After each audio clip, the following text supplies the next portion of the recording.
Hello guys, how are you? Today I'm gonna let you know how you can fix that annoying WhatsApp PC problem that usually happens for Windows PCs, and you won't be able to play audio files in your Windows 11 or 10 PCs with WhatsApp WhatsApp application. You download it from the Microsoft Store. Unfortunately, the WhatsApp web is working fine.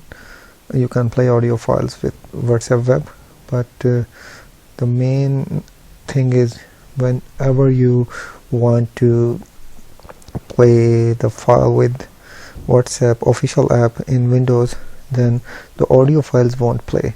So for this, you just have to download this web media extension, and I will give you the link in the description also.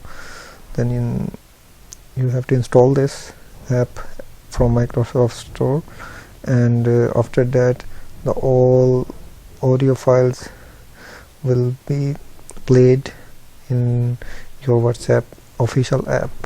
So this is how you can fix WhatsApp audio glitch in WhatsApp official app for PC. Peace for now.